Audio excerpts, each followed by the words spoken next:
Welcome to Highly Sensitive Healing. I'm Lauren LaSalle, a former therapist, a highly sensitive person, and a mentor for HSPs. For too long, I felt like there was something wrong with me.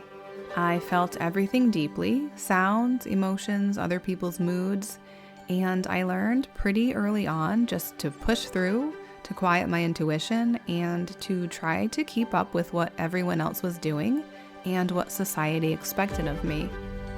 But the truth is, my sensitivity was never the problem. I just didn't have the language, support, or tools to understand it. This podcast was created for highly sensitive people who are tired of trying to toughen up or fix themselves and are ready to heal in a way that honors how they're wired.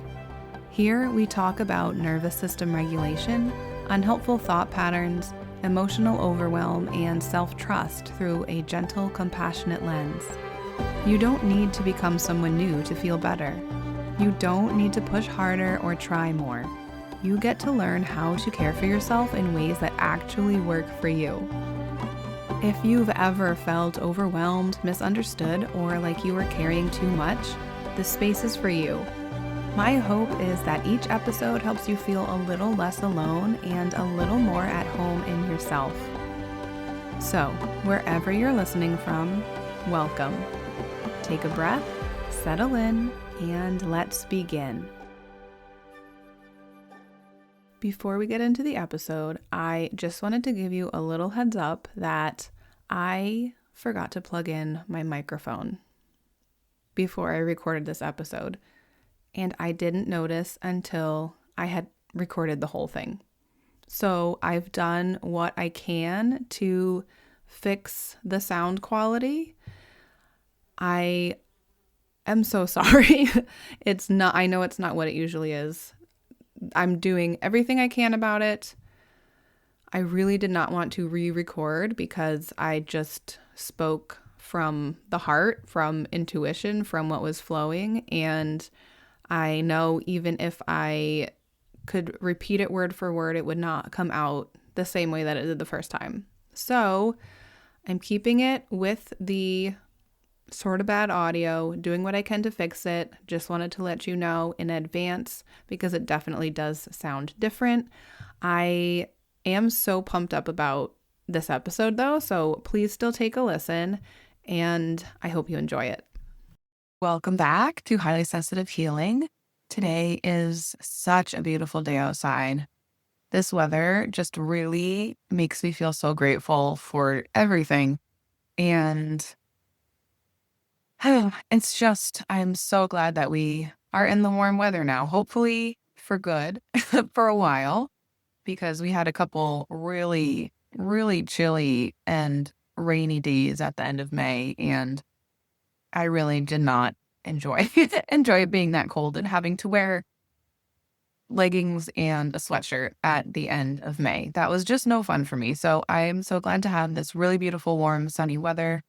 And I'm happy to be here recording this episode. I think next week there may not be an episode because my family will be on vacation.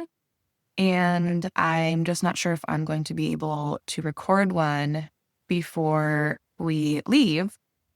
So we will see what happens next weekend. I may actually even be able to record one while we're on vacation if I'm feeling up to it. I think I'm bringing my laptop and maybe my microphone.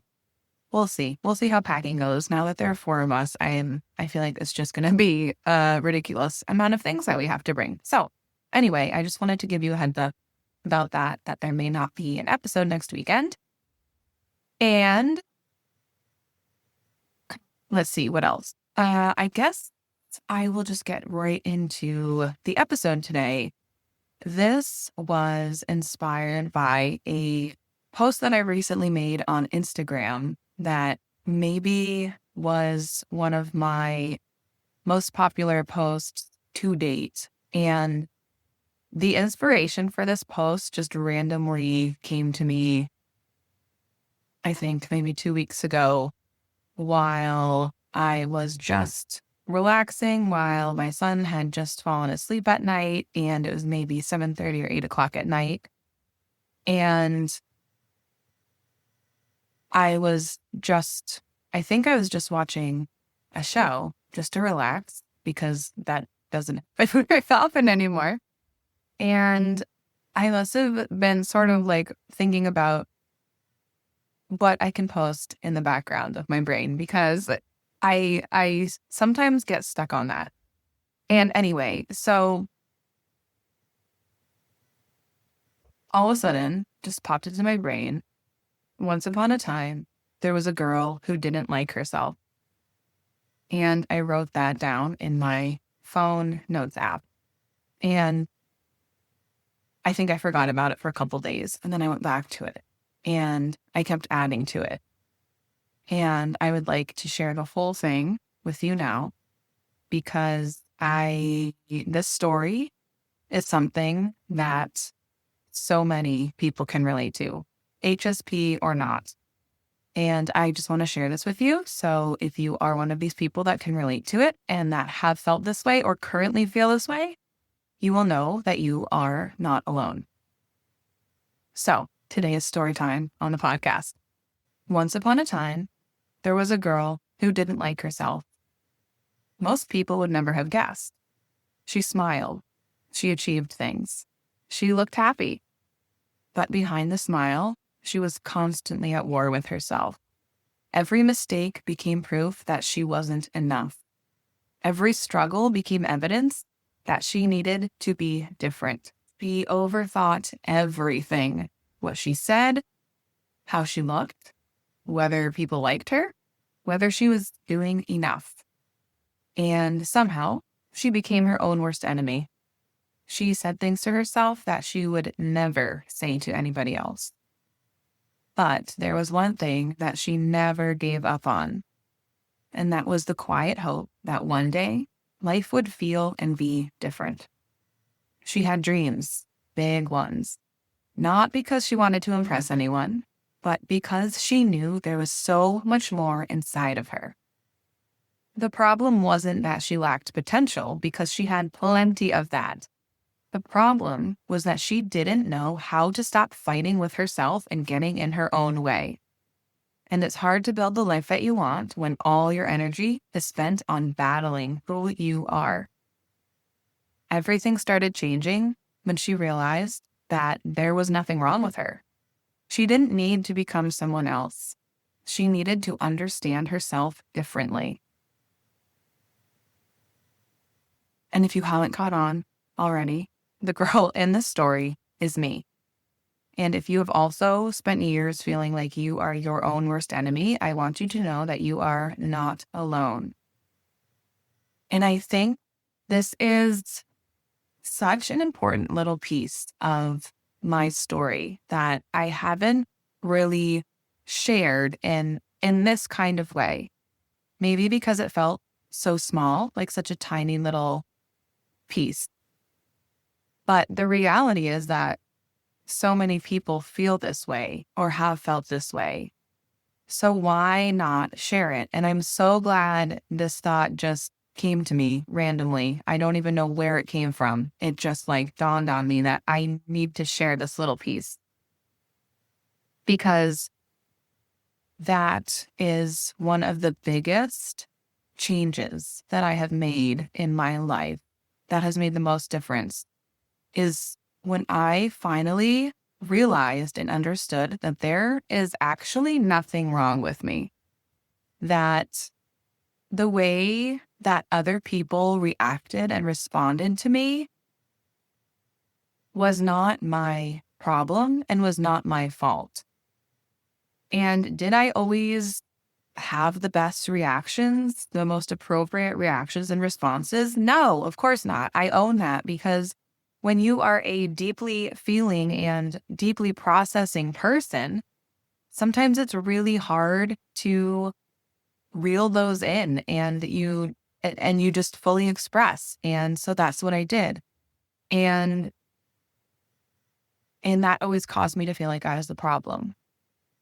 And learning that I'm not, that there's nothing wrong with me, I didn't actually need to fix anything about myself. I just needed to understand myself and what I need and how I work.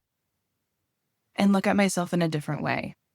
And once I started doing that, truly everything changed because I was able to hold on to that dream that I talked about in the story. I have that now. And it feels so weird because that was what I always wanted, this life that I have now. And now here I am. And sometimes it feels like, how did I get here? And I know I have an episode about that, but it truly still sometimes feels like, how did I get here from being such a completely different person? I'm a totally different version of myself right now. And I don't know why. Oh, because my husband's class high school reunion is coming up this year and mine should be next year. And he's not able to go to his and he wanted to go. And I always was planning on going to mine.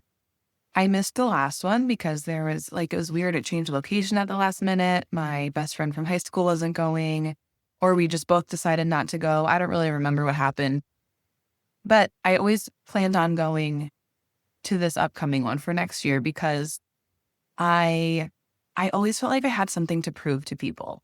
Like, I always felt like nobody liked me in high school, or very few people did. Nobody really knew me because I didn't know myself. And I always felt like I had something to prove. Like, I wanted to show them, look at the person that I am now. Look how cool she is. She's awesome. She's so fun. She is so smart. She's so kind. She is so thoughtful. She is so awesome. And I need to show you what I'm like now so that you can know that I am better than I was when you knew me before.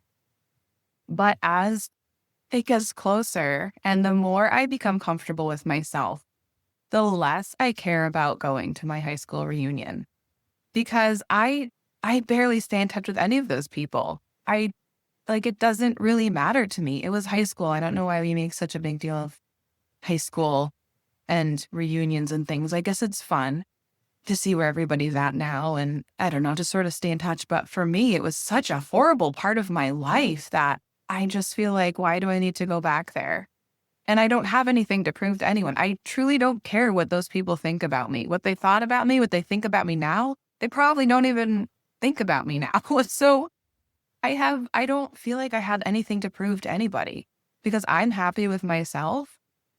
And that's all that I care about. That's all that matters. If people don't like me, it doesn't matter. It doesn't matter what they think of me. It doesn't matter if they always have that version of me in their brain, that high school version that was still very much in the caterpillar stage. It doesn't matter. So I probably won't go next year. But that was sort of a tangent. But this story and thinking about this and how I used to be and feel really shed a light on the fact that I don't feel like I need anything to prove anything to anybody anymore because I've already proven to myself who I can be, that I can be the version of myself that I want to be, that I can have the life that I want, that I can achieve my dreams and goals. And I trust myself now. I did not trust myself for so much of my life. I did not trust myself because everybody around me had told me not to, even if it was not directly, even in the most slightly indirect ways. That's what I interpreted when I internalized.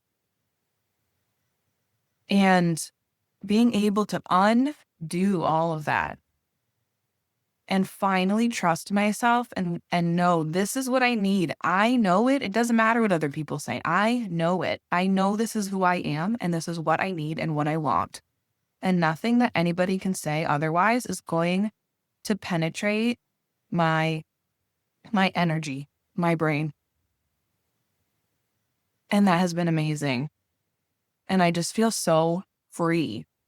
It's really a freeing feeling to be able to fully trust yourself and your intuition and just be you.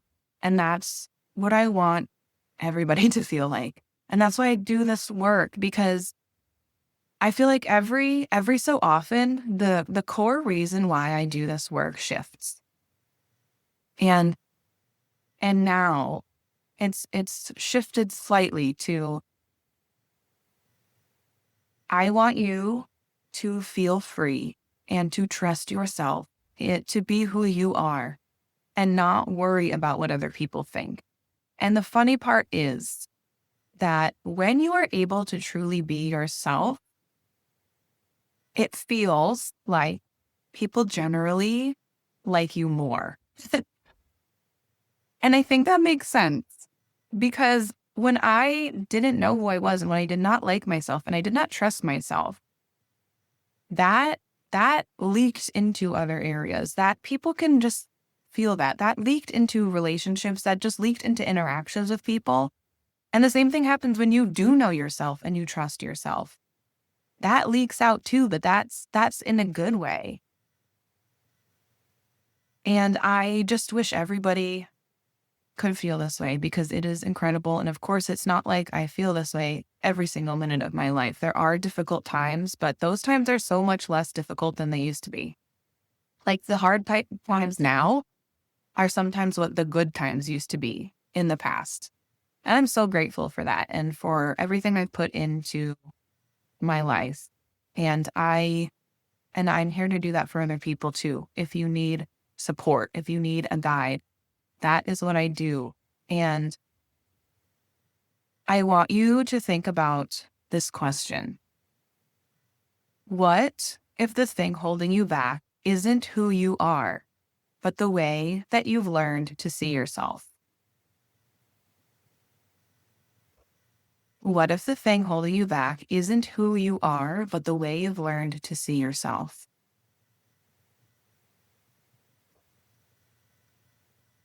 That's why we need people in our lives to help us see ourselves for who we are, to help us trust ourselves, to help us become the person that's already inside of us, just waiting to come out and be free. And I know I've mentioned this in a couple episodes, but I have a very intimate small group program that I am going to be running. I don't totally know the date yet. I'm hoping late summer or fall. It's a 2-month program. And this is exactly the kind of thing that we are going to be looking at in this program. And this is exactly also what I do with my one-to-one clients, is looking at where you are now, the beliefs that you have about yourself, and changing those to be helpful beliefs. Because our brain holds on to those unhelpful beliefs that we just have from childhood. Because at one point they kept us safe, but now they just get in our way. So we look at those, we change them. We have them come to the surface, we change them. We talk about what it means for you to be a highly sensitive person, things that you need.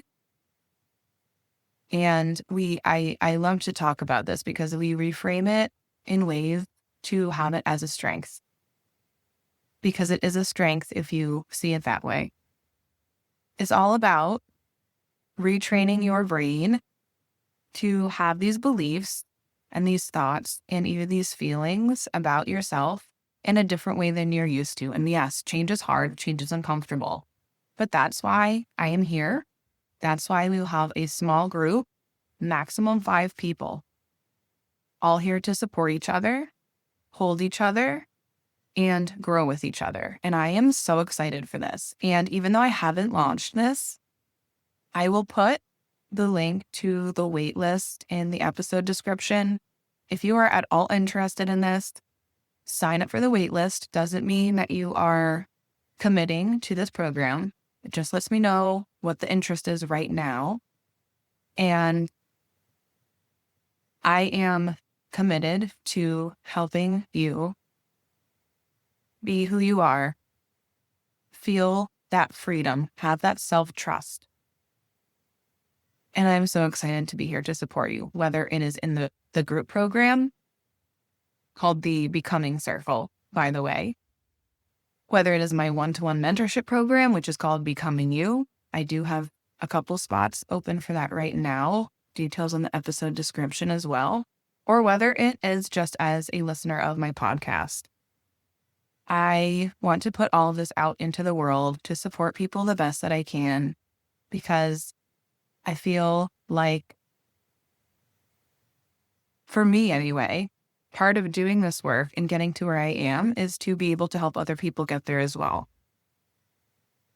And that's why I do this. So this episode is so much longer than I intended it to be. I honestly, I thought I was just going to sort of read the story and like go through it and that would be that. But I guess my brain's in a good place right now because I just had so many things come to me that I wanted to share. And I guess that's it for now. I may see you next week. Like I said, I may not. We'll see how things go. You just never know. I'll see you soon. Thank you so much for listening to Highly Sensitive Healing. You can help support the podcast by taking a minute to rate and review it, share your favorite episode with a friend, or become a subscriber on Patreon. Visit laurenlasalle.com for information about my mentorship programs, join my email list to stay up to date with how I can support you, as well as exclusive email list perks, and connect with me on Instagram at I am Lauren LaSalle.